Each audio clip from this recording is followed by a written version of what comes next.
Baik, bismillahirrahmanirrahim. Assalamualaikum warahmatullahi wabarakatuh.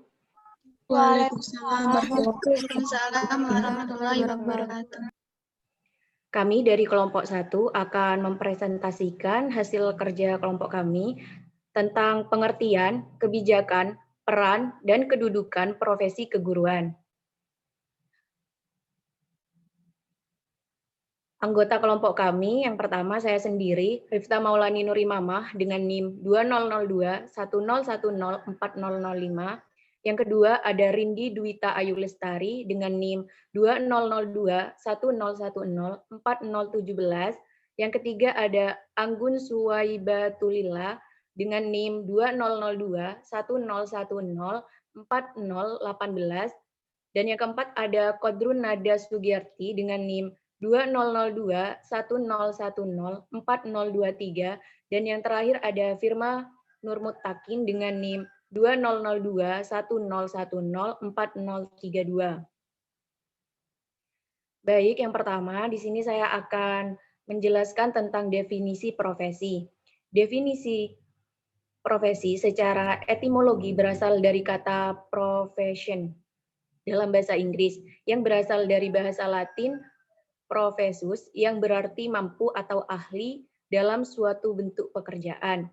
Profesi dapat diartikan sebagai suatu pekerjaan atau jabatan yang menuntut keahlian yang didapat melalui pendidikan dan latihan tertentu menurut persyaratan khusus, memiliki tanggung jawab dan kode etik tertentu. Pekerjaan yang bersifat profesional berbeda dengan pekerjaan lainnya, karena suatu profesi memerlukan kemampuan dan keahlian khusus dalam melaksanakan profesinya. Profesi juga diartikan sebagai suatu jabatan atau pekerjaan tertentu yang mensyaratkan pengetahuan dan keterampilan khusus yang diperoleh dari pendidikan akademis yang intensif.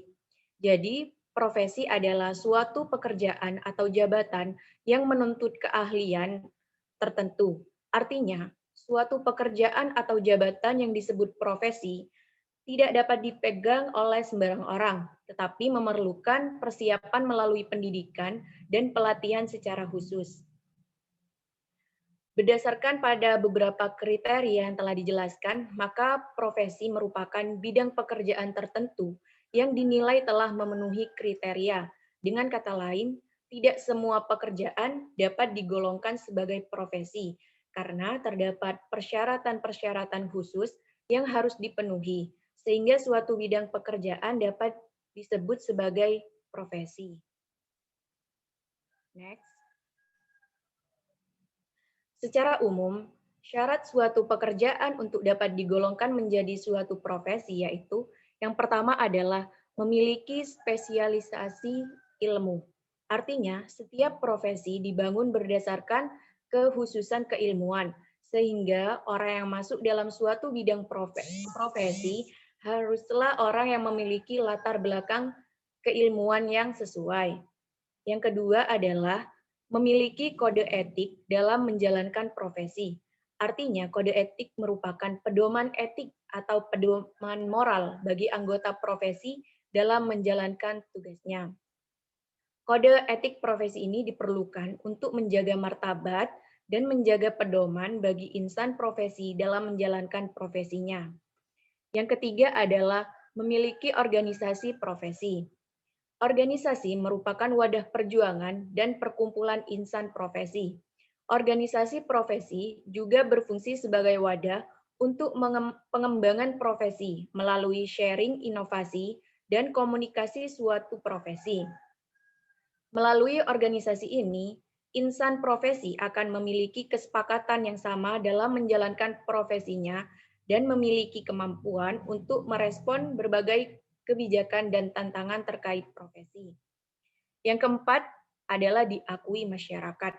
Suatu profesi harus mendapat pengakuan masyarakat. Pengakuan ini diperoleh jika profesi tersebut telah terbukti memiliki peran sesuai bidangnya. Yang kelima, sebagai panggilan hidup. Artinya profesi merupakan karir sepanjang hayat. Dengan demikian, profesi akan mendarah daging bagi orang yang menjalankannya. Bekerja di bidang profesi sangat berbeda dengan bekerja di bidang lainnya. Bekerja di bidang profesi mengharuskan seorang untuk mengabdikan diri secara penuh dan terus mendalami keilmuan di bidang profesi tersebut. Yang keenam adalah dilengkapi kecakapan diagnostik. Artinya, sebagai bidang pekerjaan yang memerlukan pengambilan keputusan otonom dari insan profesi, maka orang yang bekerja di bidang profesi diharuskan memiliki kemampuan diagnostik. Kemampuan diagnostik sendiri adalah kemampuan memperkirakan penyebab dan atau akibat berdasarkan gejala atau ciri-ciri tertentu, menganalisis, serta kemampuan untuk menentukan tindakan yang tepat untuk menangani atau menyelesaikan suatu permasalahan. Dan yang terakhir adalah mempunyai klien yang jelas. Karena profesi merupakan pekerjaan di bidang jasa, maka setiap profesi pasti memiliki klien yang jelas. Next. Adapun definisi guru berdasarkan Undang-Undang RI Nomor 14 Tahun 2005 tentang guru dan dosen pasal 1. Guru adalah pendidik profesional dengan tugas utama mendidik, mengajar, membimbing, mengarahkan, melatih, menilai, dan mengevaluasi peserta didik pada pendidikan anak usia dini jalur pendidikan formal, pendidikan dasar, dan pendidikan menengah. Sedangkan dosen adalah pendidik profesional dalam ilmuwan dengan tugas utama mentransformasikan, mengembangkan, dan menyebarluaskan ilmu pengetahuan, teknologi, dan seni melalui pendidikan, penelitian, dan pengabdian kepada masyarakat.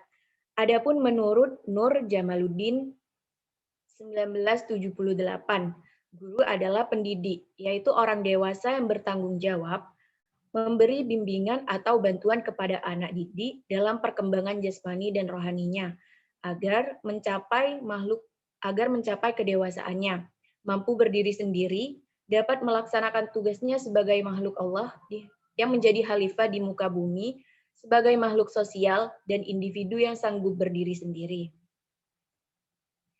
Nah, selanjutnya akan dijelaskan oleh rekan saya yaitu Firma. Baik, terima kasih. Selanjutnya saya akan menjelaskan ciri-ciri guru sebagai profesi. Sebagaimana dikutip dari Riki tahun 1987,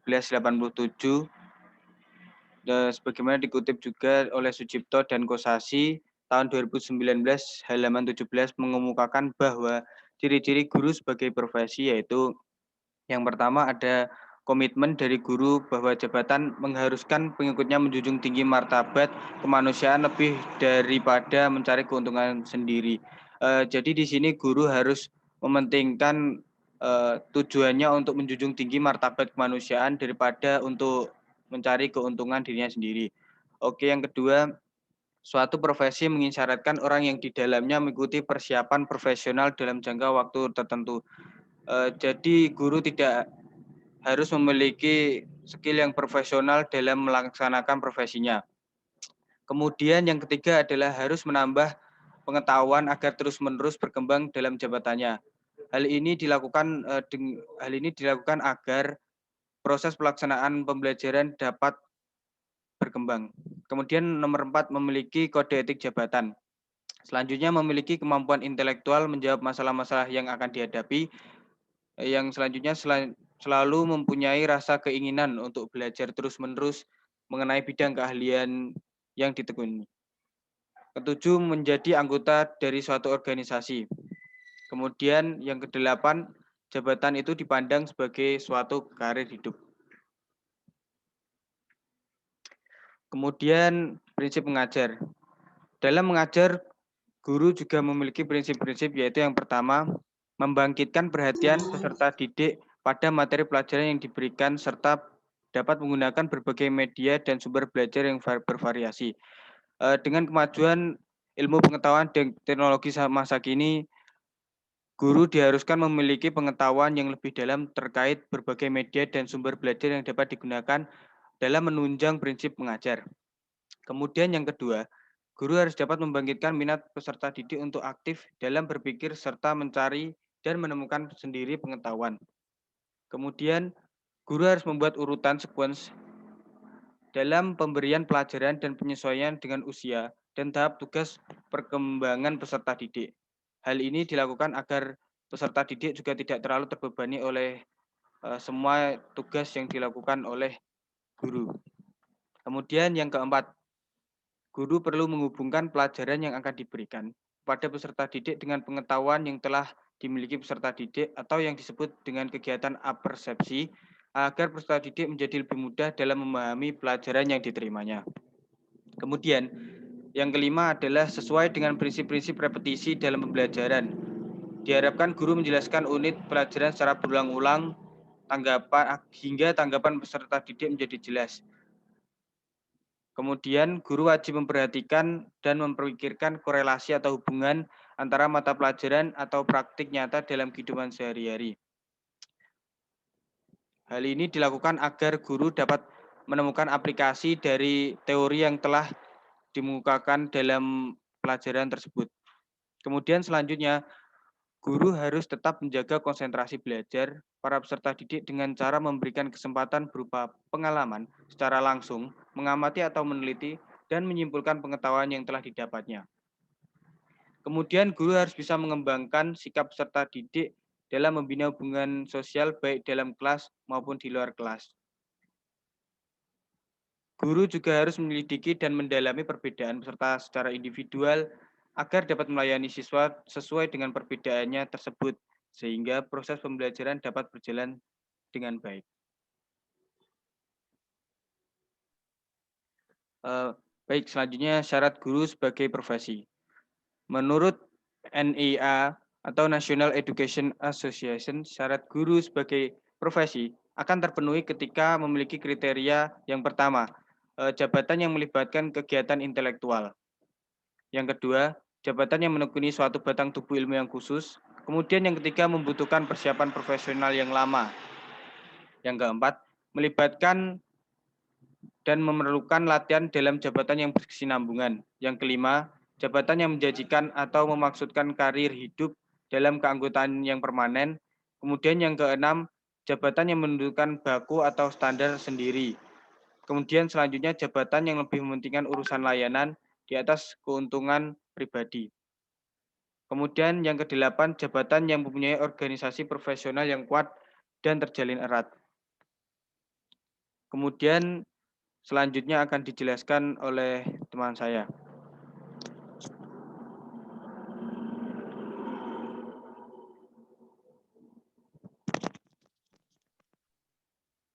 Yang selanjutnya adalah kebijakan profesi kependidikan. Nah, pada era globalisasi ini, profesi pendidikan atau profesi guru sangat berpengaruh bagi kualitas bangsa di masa depan. Karena penyandangnya mengemban tugas sejati bagi proses kemanusiaan, pembudayaan, dan pembangun karakter bangsa. Di sini terdapat 3 kebijakan profesi kependidikan. Yang pertama adalah kebijakan pengembangan profesi guru, yang kedua kebijakan pembinaan dan pengembangan, dan yang ketiga adalah kebijakan pemerataan guru. Next.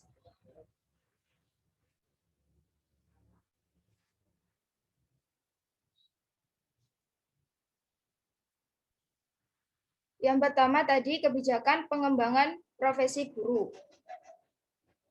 Terdapat alur pembinaan dan pengembangan. Yang pertama pembinaan dan pengembangan profesi guru, yang kedua pembinaan dan pengembangan karir guru. Pembinaan dan pengembangan profesi guru dalam peraturan pemerintah nomor 74 tahun 2008 tentang guru mengamanatkan bahwa terdapat 2 alur pembinaan dan pengembangan profesi guru.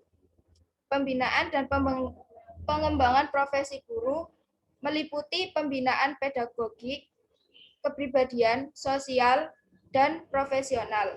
Pembinaan dan pengembangan profesi guru yang dimaksud dilakukan melalui jabatan fungsional.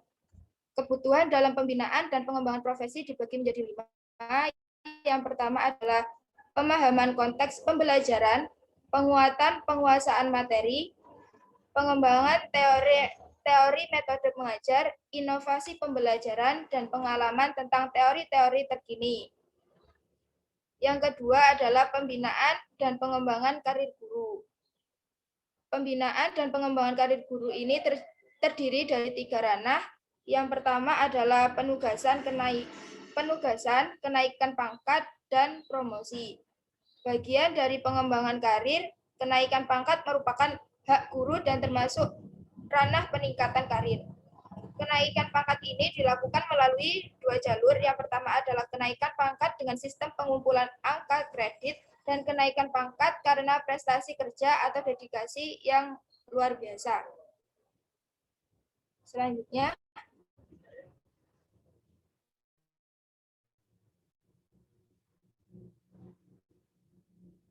yang kedua adalah kebijakan pembinaan dan pengembangan. Untuk menjadi guru profesional, perlu proses panjang. Dengan demikian, kebijakan pembinaan dan pengembangan profesi guru harus dilakukan secara kontinu atau terus-menerus. Dengan serial kegiatan tertentu. Diawali dengan penyiapan calon guru, rekrutmen, penempatan, penugasan, pengembangan profesi dan karir, hingga menjadi guru profesional sejati yang menjadi profesionalisasi secara terus-menerus. Selanjutnya,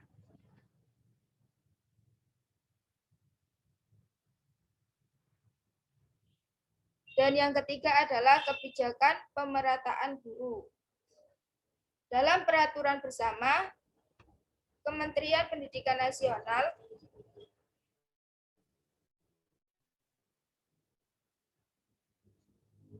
secara eksplisit menyatakan bahwa terdapat 5 kebijakan. Kebijakan yang pertama adalah kebijakan standarisasi teknis dalam penataan dan pemerataan guru PNS, pegawai negeri sipil, antar satuan pendidikan, antar jenjang, dan antar jenis pendidikan secara nasional, ditetapkan oleh Menteri Pendidikan Nasional. Demikian juga Menteri Pendidikan Nasional mengkoordinasikan dan memfasilitasi pemindahan untuk penataan dan peraturan guru PNS pada provinsi yang berbeda berdasarkan data pembanding dan Badan Kepegawaian Negara atau BKN. Dalam memfasilitasi penataan dan pemerataan PNS di daerah dan kabupaten atau kota, Menteri Pendidikan Nasional berkoordinasi dengan Menteri Agama. Yang kedua adalah Menteri Agama. Menteri Agama berkewajiban membuat perencanaan, penataan, dan pemerataan guru PNS antar satuan pendidikan, antar jenjang, dan antar jenis pendidikan yang menjadi tanggung jawabnya. Yang ketiga adalah Menteri Dalam Negeri. Menteri Dalam Negeri ini berkewajiban untuk mendukung pemerintah daerah dalam hal penataan dan pemerataan guru PNS antar satuan pendidikan, antar jenjang, dan antar jenis pendidikan untuk memenuhi standarisasi teknis yang dikeluarkan oleh Menteri Pendidikan Nasional serta memasukkan unsur penataan dan pemerataan guru PNS. Yang keempat adalah Menteri Keuangan. Menteri Keuangan berkewajiban untuk mendukung penataan dan pemerataan guru PNS antar satuan pendidikan, antar jenjang, dan antar jenis pendidikan sebagai bagian dari kebijakan penataan PNS secara nasional melalui aspek pendanaan di bidang pendidikan sesuai dengan kemampuan keuangan negara. Yang kelima adalah Menteri Negara Pendayagunaan Aparatur Negara dan Reformasi Birokrasi. Menteri Negara Pendayagunaan Aparatur Negara dan Reformasi Birokrasi ini mendukung penataan dan pemerataan guru PNS antar satuan pendidikan, antar jenjang, dan antar jenis pendidikan melalui penetapan formasi guru pegawai negeri sipil.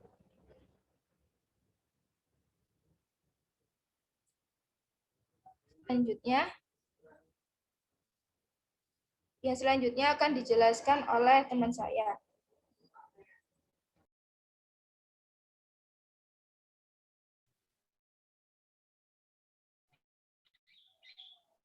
Ya, selanjutnya peran profesi guru. Pendidikan dapat diartikan dalam lingkungan keluarga, sekolah, dan masyarakat. Namun, pendidikan di lingkungan sekolah dilaksanakan oleh guru. Oleh sebab itu, guru bertugas di samping mengajar, memberikan macam-macam ilmu pengetahuan dan keterampilan kepada anak muridnya, juga ia sebagai pendidik. Istilah guru ini sudah sangat luas bukan hanya di sekolah saja, tetapi semua orang yang dapat memberikan ilmu atau kepandaiannya tertentu kepada seseorang atau sekelompok orang dapat juga disebut guru. Seperti guru musik, guru tari, guru silat, guru menjahit, dan sebagainya. Maka guru di sekolah yang tugas dan pekerjaannya selain mengajar, memberikan bermacam-macam ilmu pengetahuan, keterampilan kepada anak, juga tugasnya adalah mendidik. Guru sebagai pendidik adalah membimbing anak untuk memiliki kecakapan dan bertanggung jawab memiliki perilaku sehingga ia menjadi dewasa jasmani dan rohaninya dan bertanggung jawab terhadap dirinya, keluarga, agama, bangsa, dan negara. Sedangkan mengajar adalah menunjukkan, memberikan contoh kepada anak agar anak pandai, mampu berbuat seperti yang dicontohkan atau disampaikan oleh seorang guru, sehingga ia memiliki kecakapan, keterampilan, sebagaimana yang disampaikan oleh sang guru. Dari sisi lain, guru sering dicitrakan memiliki peran ganda yang dikenal dengan Emma Slinger atau kepanjangannya edukator, manajer, administrator, supervisor, leader, inner. Berikut adalah seorang guru, yaitu yang pertama edukator, merupakan peran yang utama dan terutama, khususnya untuk peserta didik pada kemudian bagi peserta didik, sebagai role model, memberikan contoh dalam hal sikap dan perilaku, dan membentuk kepribadian peserta didik. Yang kedua, sebagai manajer, pendidik memiliki peran untuk menegakkan ketentuan dan tata tertib yang telah disepakati bersama di sekolah, memberikan arahan atau rambu-rambu ketentuan agar tata tertib di sekolah dapat dilaksanakan dengan sebaik-baiknya oleh warga sekolah. Yang ketiga, sebagai administrator, guru memiliki peran untuk melaksanakan administrasi sekolah, seperti mengisi buku presensi siswa, buku daftar nilai, buku raport, administrasi kurikulum, administrasi penilaian, dan sebagainya. Bahkan secara administratif, para guru juga sebaiknya memiliki rencana mengajar, program semester, dan program tahunan, dan yang paling penting adalah menyampaikan rapor atau laporan pendidikan kepada orang tua, dan siswa, dan masyarakat. Peran guru sebagai supervisor terkait dengan pemberian bimbingan dan pengawasan kepada peserta didik, memahami permasalahan yang dihadapi peserta didik, menemukan permasalahannya terkait dengan proses pembelajaran, dan akhirnya memberikan jalan keluar pemecah masalahnya. Yang kelima, peran sebagai leader. Bagi guru lebih tepat dibandingkan dengan peran sebagai manajer, karena manajer bersifat kaku dengan ketentuan yang ada. Dari aspek menegakkan disiplin misalnya, guru lebih menekankan disiplin mati. Sementara itu, sebagai leader, guru lebih memberikan kebebasan secara bertanggung jawab kepada peserta didik. Dengan demikian, disiplin yang telah ditegakkan oleh guru dari peran sebagai leader ini adalah disiplin hidup. Yang keenam, dalam melaksanakan peran sebagai motivator, seorang guru harus memiliki kemampuan belajar yang cukup tinggi untuk menambah pengetahuan dan keterampilannya sebagai guru. Tanpa adanya semangat belajar yang tinggi, mustahil bagi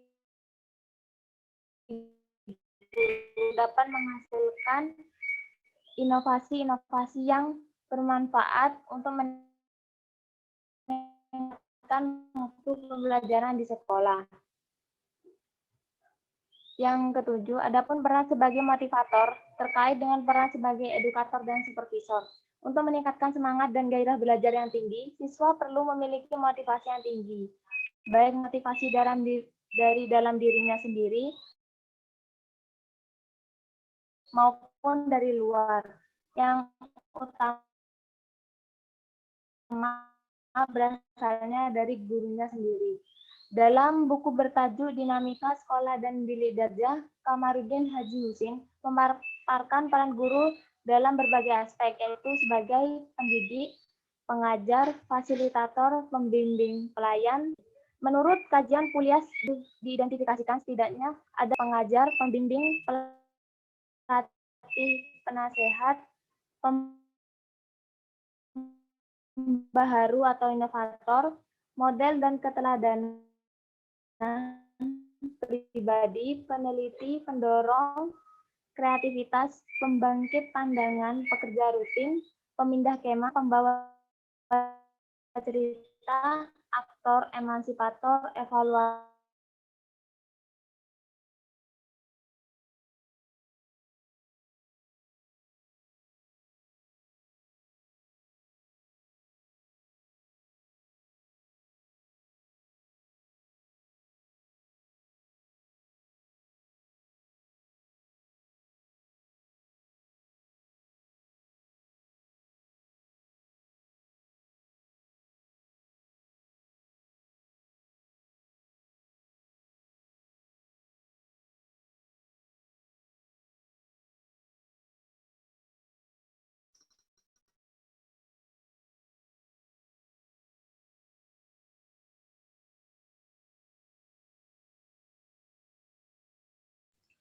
Baik, selanjutnya adalah kedudukan profesi keguruan.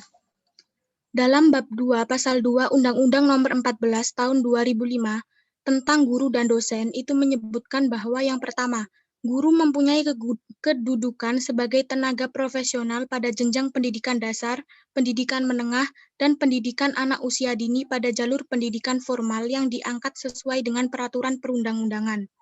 Yang kedua, pengakuan guru sebagai tenaga profesional sebagaimana dimaksud. Maksud dari ayat tersebut itu menyebutkan bahwa guru itu merupakan orang yang mendalami profesi selaku pengajar serta pendidik, memiliki keahlian serta peluang untuk memberikan kontribusi. Pada Undang-Undang Nomor 14 Tahun 2005, Pasal 4 itu mengisyaratkan bahwa kedudukan guru sebagai tenaga profesional yang sebagaimana dimaksud dalam Pasal 2 Ayat 1 berfungsi untuk meningkatkan martabat dan peran guru sebagai agen pembelajaran yang berfungsi untuk meningkatkan mutu pendidikan nasional. Dan pasal 6 menyebutkan bahwa kedudukan guru dan dosen sebagai tenaga profesional bertujuan untuk melaksanakan sistem pendidikan nasional dan mewujudkan tujuan pendidikan nasional. Yang contohnya itu seperti berkembangnya potensi peserta didik, agar menjadi manusia yang beriman dan bertakwa kepada Tuhan Yang Maha Esa, berakhlak mulia, sehat, berilmu, cekap, kreatif, mandiri, serta menjadi warga negara yang demokratif dan bertanggung jawab. Next. Nah, di sini dapat disimpulkan bahwa tenaga pendidik atau guru itu merupakan salah satu komponen pembelajaran yang berperan aktif dalam upaya pembentukan sumber daya manusia pada zona pembangunan pendidikan. Peran serta fungsi guru ialah aspek yang signifikan mempengaruhi penyelenggaraan serta pencapaian tujuan pendidikan. Dan bahkan eksistensi guru dalam dunia pendidikan sudah menempatkan kedudukannya selaku tenaga profesional sesuai dengan ketentuan perkembangan masyarakat. Guru itu sebagai ujung tombak pelaksana pendidikan sekolah dan maju mundurnya pendidikan dipengaruhi oleh guru. Untuk memperoleh murid dengan sumber daya manusia yang tinggi, itu maka diperlukan guru yang mempunyai sumber daya manusia yang tinggi pula.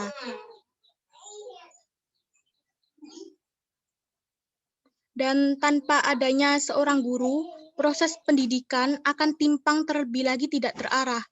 Dan manusia itu tidak akan dapat membedakan mana yang baik serta mana yang buruk, sebab mereka itu tidak mendapat bimbingan dari seorang guru.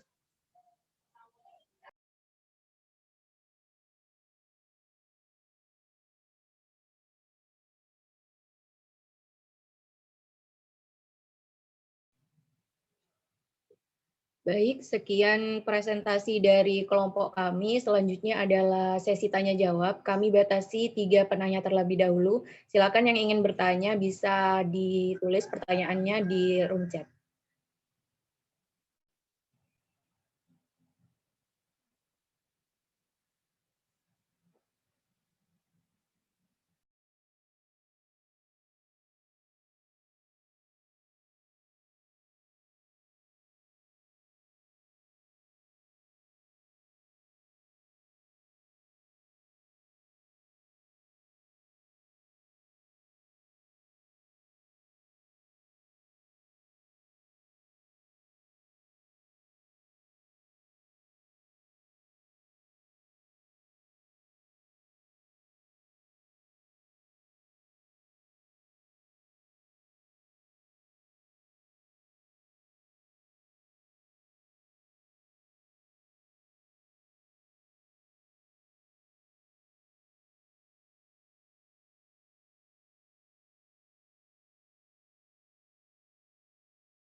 Baik, di sini saya akan menjawab pertanyaan dari Saudari Sinta Kusumawardani. Apakah prinsip mengajar berlaku pada seluruh guru di Indonesia? Sebenarnya prinsip ini memang berlaku untuk guru sendiri di seluruh Indonesia. Nah, namun di Indonesia sendiri banyak guru yang mengabaikan prinsip mengajar ini. Kita tidak bisa memungkiri bahwa manusia mungkin ada kekurangan, salah satunya mungkin lupa atau bagaimana. Namun dalam konteks ini pembelajaran dapat mengalami kegagalan. Salah satunya adalah tidak diterapkannya prinsip-prinsip dalam mengajar tersebut. Dengan guru yang hanya mengajar tanpa memperhatikan prinsip-prinsip, banyak peserta didik yang mengabaikan atau bahkan merasa tidak nyaman sehingga konsentrasi belajar dalam kegiatan pembelajaran tersebut menjadi menurun. Dengan demikian, tujuan untuk meningkatkan mutu pendidikan di Indonesia juga akan semakin terhambat. Bagaimana, Sinta?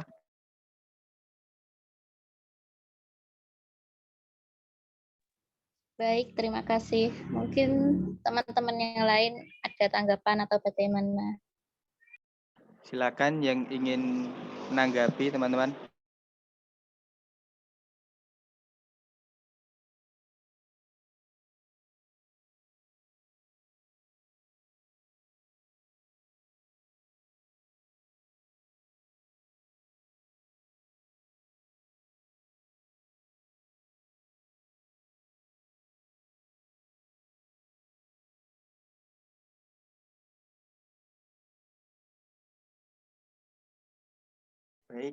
Baik, jika tidak ada tanggapan, maka akan dilanjutkan oleh pertanyaan selanjutnya.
Baik, di sini saya akan menjawab pertanyaan dari Husnul Inayati.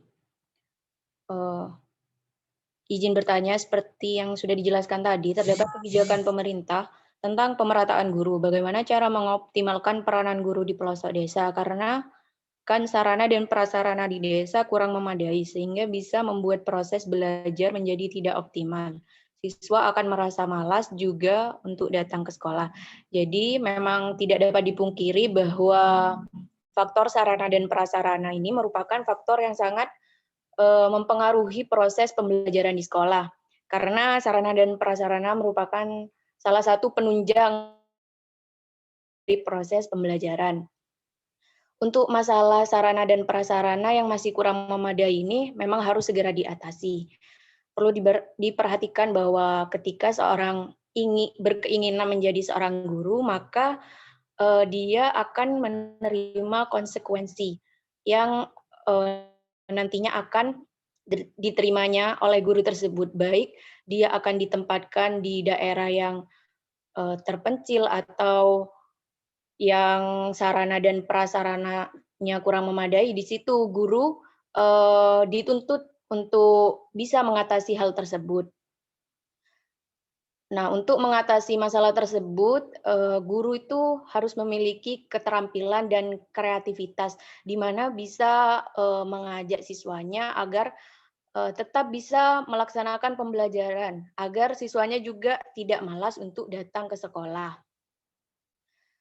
Guru juga bisa memunculkan ide-ide baru atau terbuka pada hal-hal baru sehingga Keterbatasan sarana dan prasarana ini tidak menghalangi dari proses pembelajaran. Selain itu juga peran pemerintahan daerah juga berperan aktif di situ, bukan hanya guru, yaitu dengan pemerintah meningkatkan akses jalan untuk diperbaiki agar mempermudah akses jalan bagi anak-anak sekolah dan juga untuk para pendidik atau guru. Dan yang kedua juga pemerintah dapat memperbanyak sarana pendidikan seperti gedung sekolah, alat-alat pembelajaran yang mendukung, serta yang ketiga meningkatkan mutu pendidikan dengan meningkatkan kualifikasi guru yang memberikan guru ahli di bidang agar memiliki daya saing yang berkompeten. Dan yang keempat, memberi pembiayaan khusus bagi masyarakat miskin untuk menikmati fasilitas pendidikan yang sama, misalkan melalui dana BOS. Nah, dari situ sarana dan prasarana yang kurang memadai bisa teratasi dengan ikut berperan aktifnya pemerintah daerah. Apakah jawabannya bisa diterima, Husnulinayati? Ya, bisa, Rif. Terima kasih. Baik, sama-sama. Selanjutnya, saya akan menjawab pertanyaan dari Ayu Widayanti. Kan pertanyaannya, pada kebijakan pemerataan guru yang sudah dilakukan oleh pemerintah, mengapa masih ada beberapa sekolah yang masih kekurangan guru atau pengajar, khususnya di daerah 3T? Bagaimana pendapat kelompok kalian? Sebelumnya, daerah 3T itu adalah daerah tertinggal, terdepan, dan terluar di Indonesia. Letak daerah yang berada jauh dari ibu kota provinsi menjadi pertumbuhan ekonomi menjadi terhambat dikarenakan pembangunan infrastruktur yang belum merata. Nah, saya membaca dari artikel solusi pemerataan pendidikan di daerah 3T.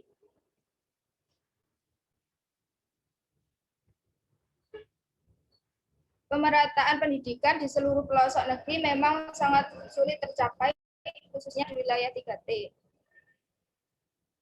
Hal tersebut terjadi karena terdapat beberapa faktor. Salah satunya adalah faktor terbatasnya jumlah tenaga pengajar yang berada di daerah tersebut. Nah, dari kasus tersebut, solusinya ada Tentara Nasional Indonesia Angkatan Darat telah bekerja sama dengan Kementerian Pendidikan dan Kebudayaan untuk mencoba mencari langkah awal dari permasalahan tersebut. Langkah awal dari kerjasama tersebut adalah memberikan pembekalan kepada personel TNI AD yang bertugas di wilayah perbatasan dalam bentuk bimbingan teknis. Harapan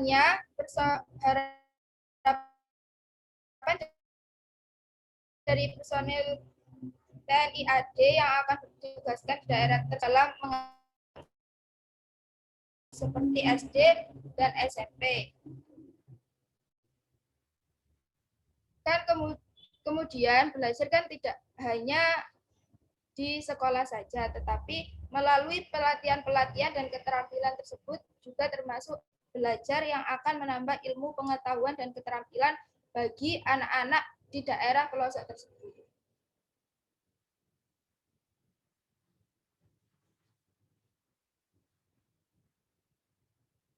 Bagaimana, Anis? Ayu.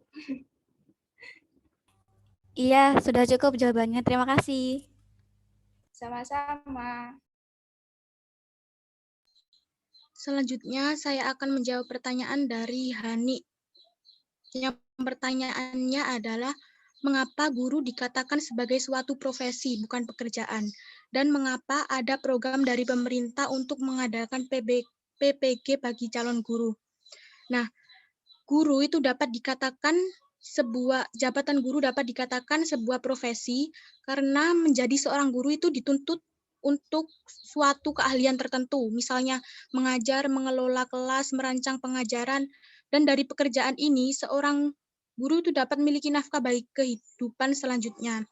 Dan mengapa ada program dari pemerintah untuk mengadakan PPG bagi calon guru?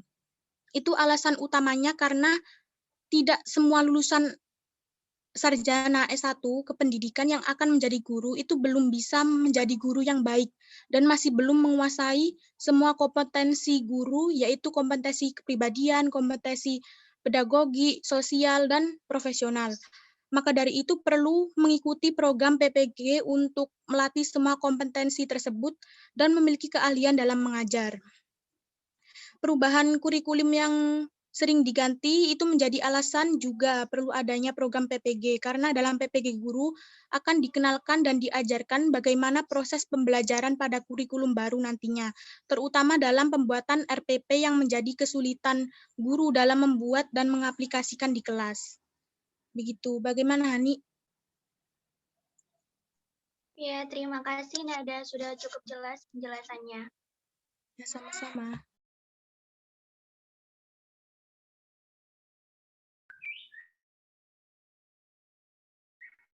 Saya akan menjawab pertanyaan dari Miranda tentang apakah dengan adanya perannya seorang guru, apakah dapat melakukan. Nah, itu tidak harus bersamaan, tetapi berjalan harus beriringan. Misalnya antara peran sebagai manajer dengan peran sebagai evaluator. Kalau manajer guru harus merencanakan tujuan pembelajaran, mengorganisasi sumber dan memimpin meliputi motivasi, mendorong dan menstimulasi serta mengawasi apakah sudah berfungsi sebagaimana mestinya.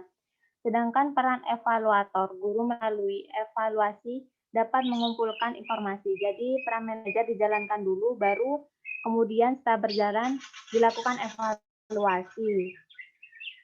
Jadi harus beriringan, tidak harus bersamaan. Bagaimana isi? Apakah bisa diterima? Iya, terima kasih Rindi.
Baik, di sini saya akan menjawab pertanyaan dari Dena terkait syarat guru sebagai profesi. Maksud dari jabatan-jabatan itu bagaimana?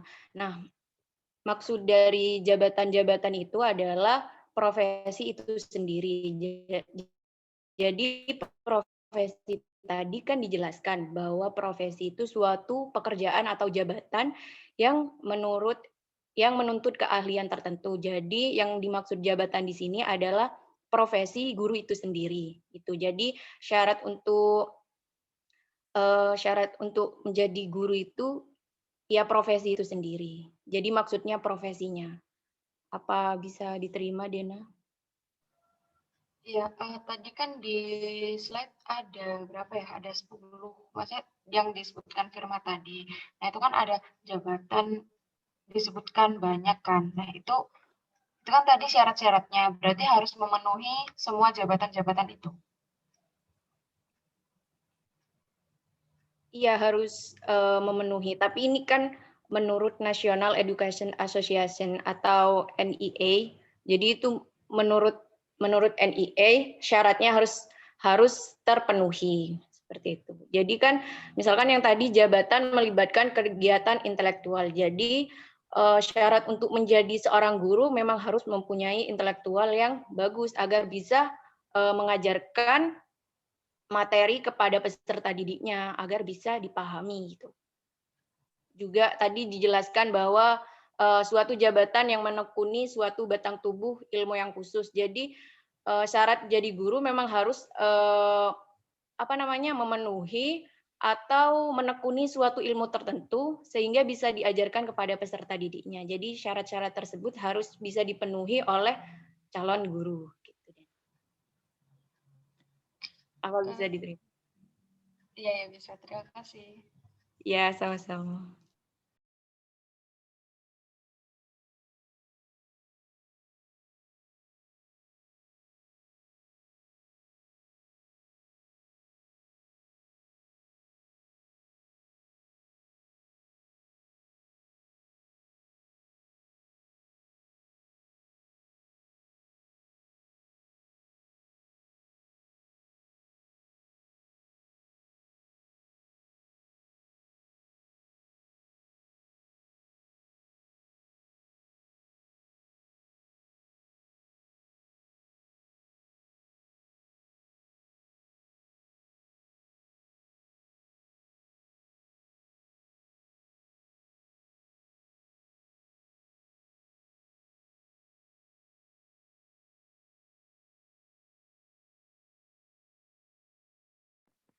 Baik, saya akan menjawab pertanyaan dari Clarissa Jenny. Pertanyaannya bagaimana jika guru tidak mengajar secara maksimal bahkan saat mengajar meninggalkan kelas lebih awal ataupun sering tidak menghadiri kelas. Bagaimana tanggapan kelompok Anda mengenai hal ini? Baik, sebenarnya ini pertanyaan yang sejalur dengan pertanyaan Sinta tadi. Jika memang guru tidak mengajar secara maksimal, hal itu memiliki potensi yang lebih untuk menghambat meningkatnya mutu pendidikan nasional. Kalau soal meninggalkan kelas lebih awal, umumnya guru akan memberitahu alasannya secara logis bahwa mengapa dia meninggalkan kelas. Ataupun ketika dia tidak menghadiri kelas, umumnya guru juga akan memberikan tugas tambahan kepada siswa yang diharapkan siswa tersebut akan belajar sehingga pembelajaran tetap berlangsung meskipun guru sedang tidak mengajar. Bagaimana, Clarissa? Apakah ada tanggapan atau teman yang lain? Oke. Terus untuk sarannya sebagai kita nantinya kan sebagai guru kita tuh harus bagaimana ke depannya. Terima kasih.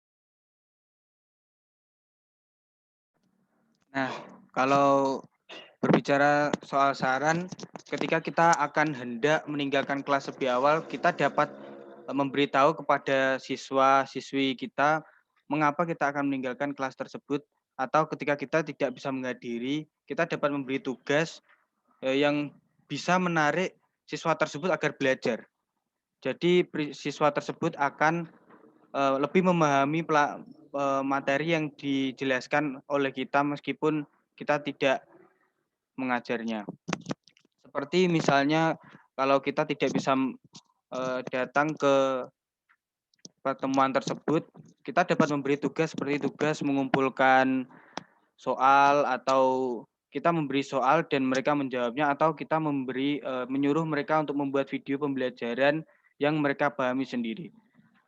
Itu seharusnya bisa untuk meningkatkan materi yang akan dikuasai oleh siswa.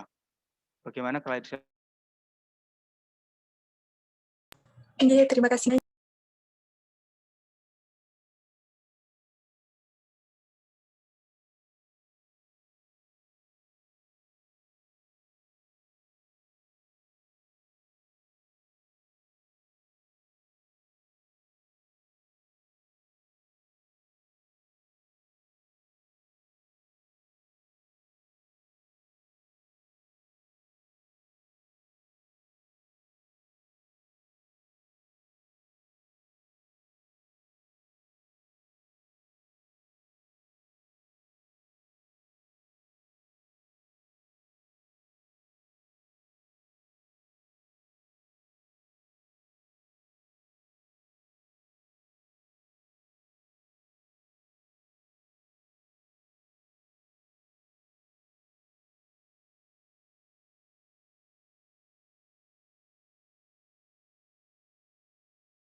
Sudah selesai?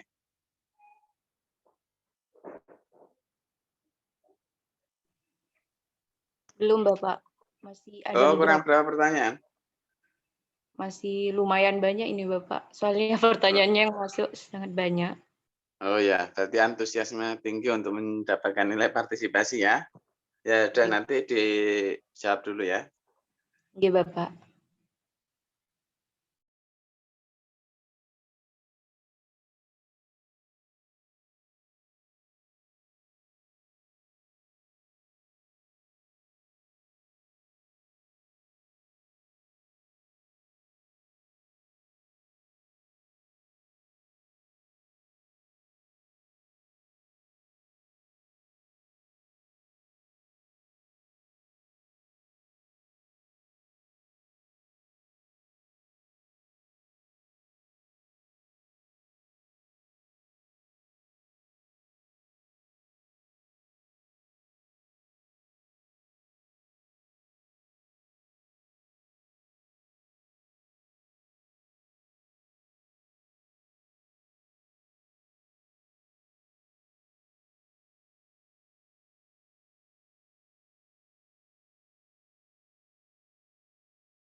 Saya akan menjawab pertanyaan dari Anissa Ratnadila.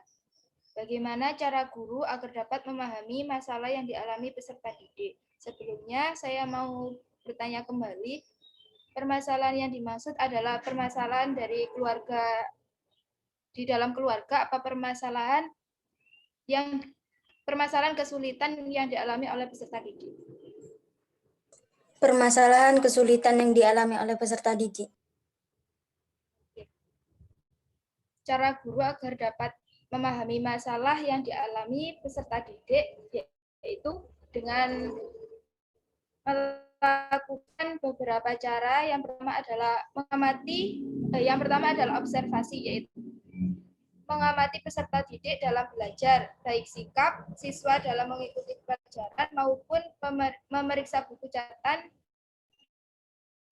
peralatan siswa dalam belajar. Yang kedua adalah interview, yaitu kepada siswa tersebut yang bersangkutan atau wawancara secara tidak langsung kepada orang-orang yang dapat memberikan informasi tentang siswa tersebut, misalnya kepada orang tuanya atau teman terdekatnya. Yang ketiga adalah mengadakan tes diagnostik, yaitu untuk dapat mengidentifikasi kesulitan belajar yang dialami siswa. Dan yang keempat adalah dokumentasi, yaitu melihat arsip catatan dokumentasi yang berkaitan dengan siswa yang sedang diselidiki dengan melihat riwayat hidupnya, aktifan dalam belajar, catatan hariannya, absensi, hasil ulangan, maupun nilai yang diperoleh di dalam rapornya. Seperti itu. Jadi, ada siswa yang kurang mengerti terhadap pelajaran, itu biasanya nilainya di bawah rata-rata, atau ramai sendiri di dalam kelas, itu juga menjadi ciri-ciri siswa tersebut tidak memahami pelajaran.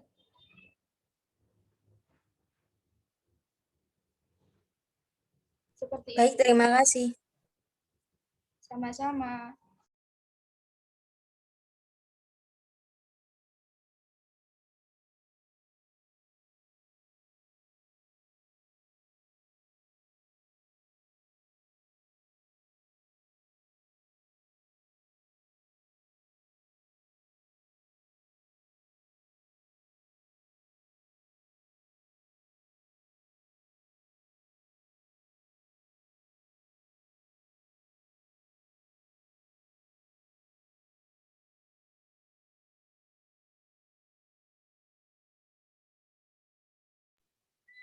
Saya akan menjawab pertanyaan dari Indah Novita Effendi, yaitu apakah guru harus menguasai semua peran profesi guru?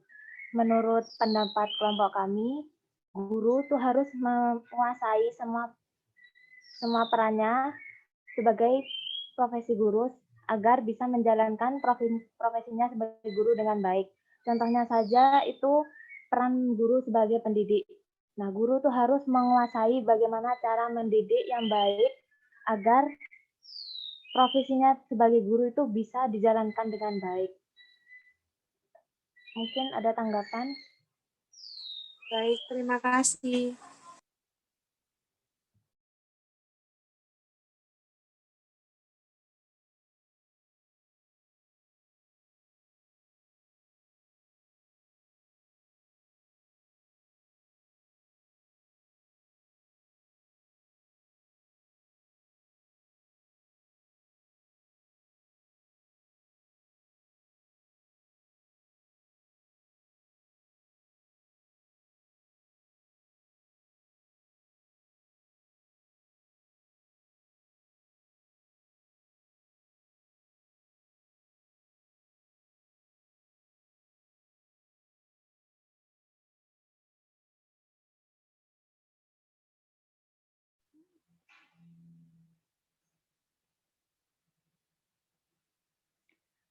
Baik, saya akan menjawab pertanyaan dari Neri Savitri.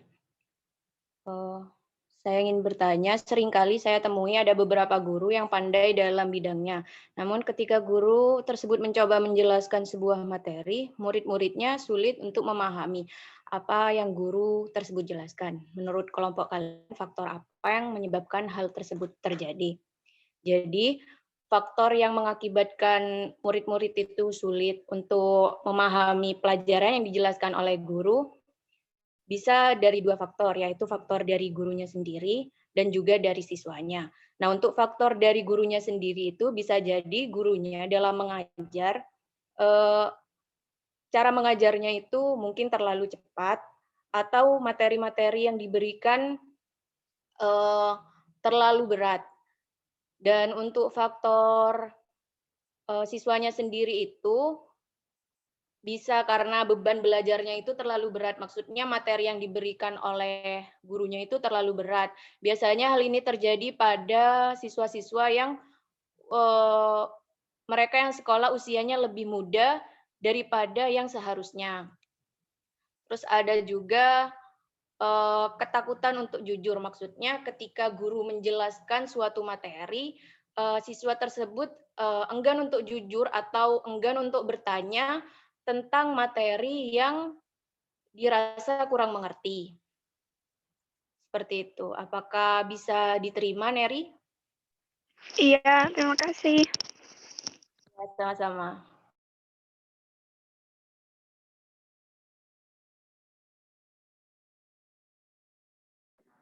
Baik, di sini saya akan menjawab pertanyaan dari Nur Aura Ladistia yang bertanya mengenai metode pembelajaran yang sama dan soal yang sama setiap tahunnya. Apakah termasuk dalam guru profesional atau tidak? Menurut kelompok kami, guru yang melakukan metode yang sama dan juga memberikan soal yang sama kepada siswa kurang profesional, dikarenakan setiap tahun kita memiliki perkembangan ilmu pengetahuan dan teknologi. Tidak bisa kita harus menyamai dari tahun ke tahun, tidak bisa. Pasti memiliki perkembangan. Begitu juga dengan metode pembelajaran yang digunakan. Kita harus melihat terlebih dahulu kondisi kelas atau kondisi keadaan siswa yang kita akan ajar, apakah sesuai dengan metode yang digunakan atau tidak. Bagaimana, Nur Aura? Apakah ada tanggapan lain atau teman-teman yang lain? Baik, terima kasih Firma. Sudah jelas.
Baik, saya akan menjawab pertanyaan dari Adi Irawan yang bertanya mengenai bagaimana pendapat kelompok kami mengenai guru yang tidak memahami dan menerapkan prinsip profesi guru, tetapi hanya menyampaikan materi saja. Ini berkaitan dengan soal yang ditanyakan oleh Clarissa dan Sinta tadi ya. Ketika guru hanya menyampaikan materi tanpa menerapkan prinsip profesi sebagai guru, maka murid akan kurang berkonsentrasi dalam kegiatan pembelajaran. Juga penyampaian materi juga akan terhambat sehingga kondisi belajaran kurang kondusif, tujuan nasional pendidikan juga terhambat. Bagaimana tanggapannya, Mas Adi? Ya, baik, sudah tepat. Sama pertanyaan sebelumnya.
Baik, saya akan menjawab pertanyaan dari Wafi Kumala yang bertanya mengenai syarat pekerjaan yang digolongkan menjadi 7 bagian. Bagaimana jika salah satu dari syarat tersebut tidak terpenuhi, apakah tetap bisa digolongkan sebagai suatu profesi atau tidak? Kita perlu mengerti arti dari kata syarat sendiri kan yang merupakan sesuatu yang harus dicapai untuk mendapatkan suatu pekerjaan atau profesi ya. Jika kita tidak memenuhi syarat atau tidak memenuhi kriteria, maka kita tidak dapat digolongkan sebagai profesi. Bagaimana, Wafi Kumala? Jadi intinya kalau salah satu tidak terpenuhi, maka besar kemungkinan untuk tidak bisa digolongkan sebagai suatu profesi. Ya, baik. Terima kasih.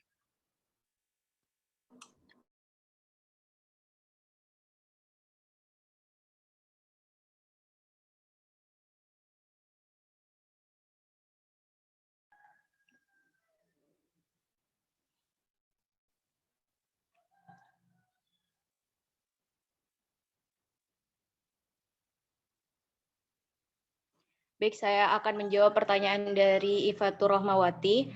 Dalam syarat pekerjaan yang dapat digolongkan menjadi suatu profesi, kan terdapat 7 syarat yang tadi sudah dijelaskan. Apakah 7 syarat yang tertera itu harus sesuai dengan itu, atau masih terdapat syarat lainnya?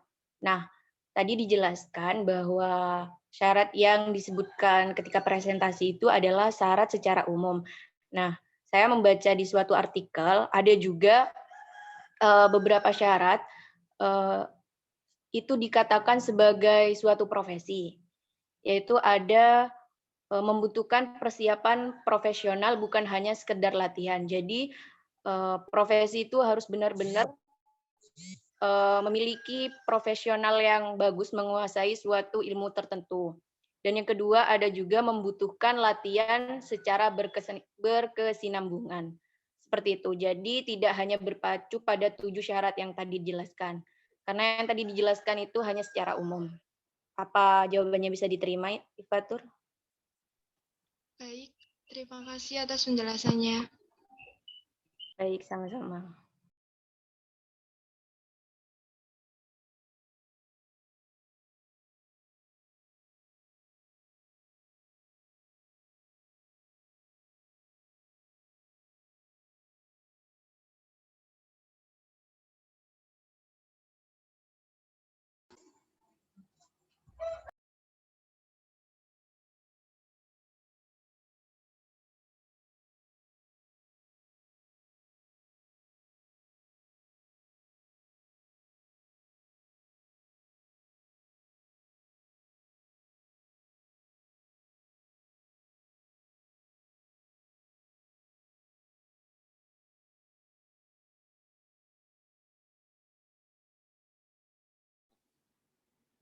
Baik, saya akan menjawab pertanyaan dari Dina.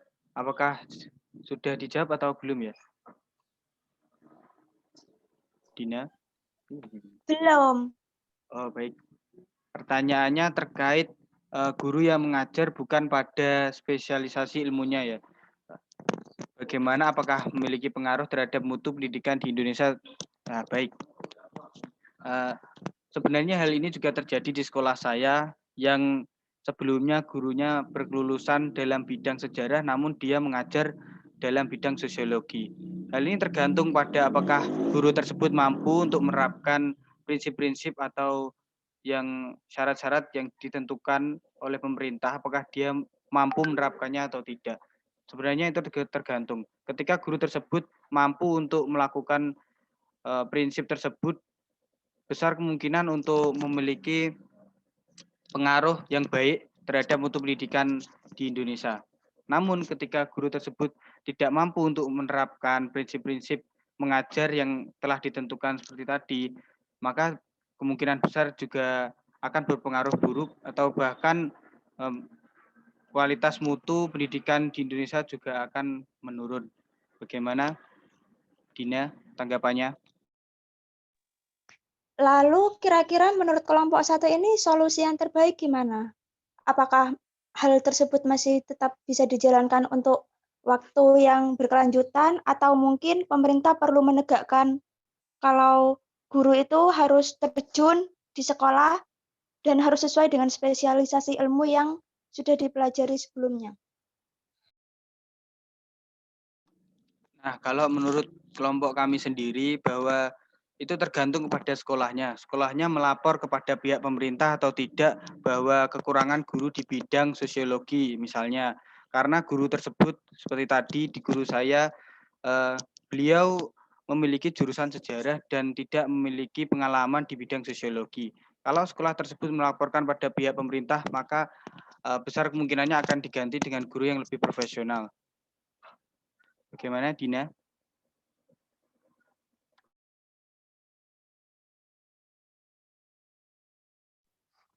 Mohon maaf sebelumnya, kalau saya lihat dari sekolah saya sendiri ya, sekolah sendiri saya itu justru sekolah yang membutuhkan, yang meminta guru untuk mengajar di jurusan yang tidak spesifik dengan ilmunya, gitu.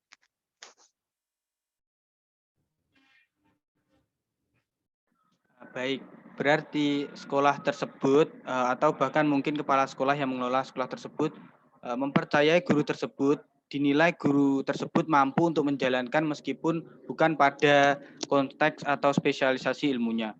Namun secara umum, jikalau tidak dengan spesialisasi ilmunya, maka akan lebih rendah kemungkinan penyampaian yang bisa diterima oleh para siswa.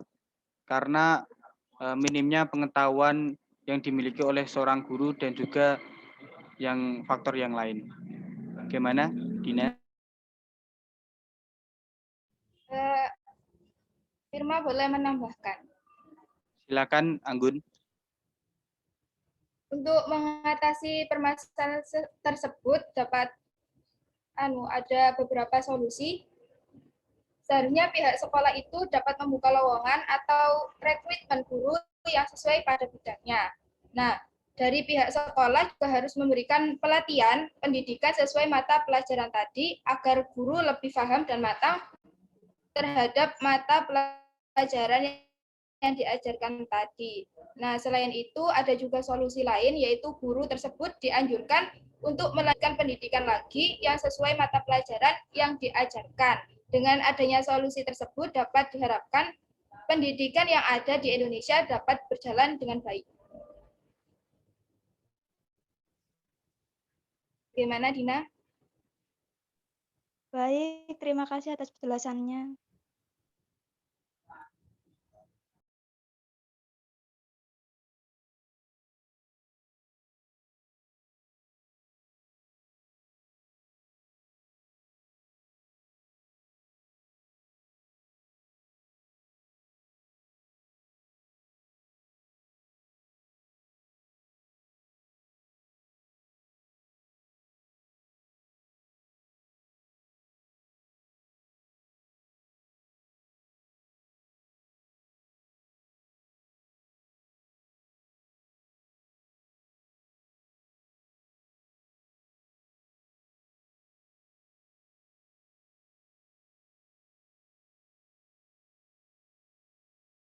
Sudah selesai?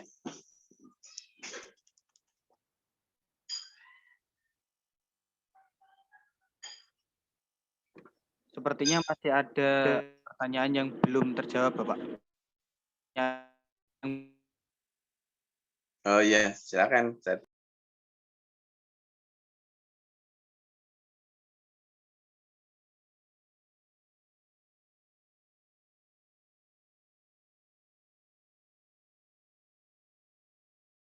Mohon maaf, Bapak, ini dilanjutkan atau ditutup bagaimana?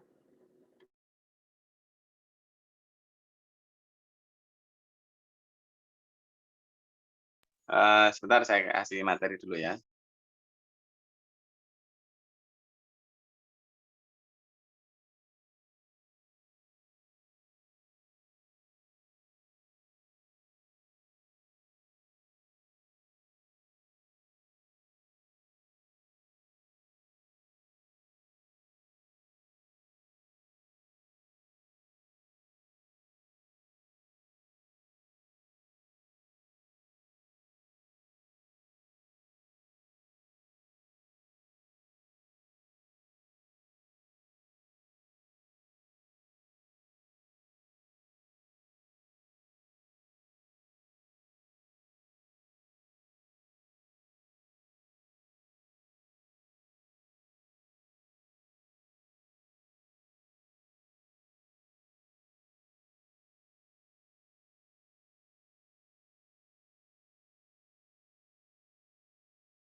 Mohon maaf Bapak, videonya apakah ada suaranya ya Bapak?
Nah, itu tadi sekilas materi ya, nanti bisa dicari di YouTube, itu adalah profesi kependidikan.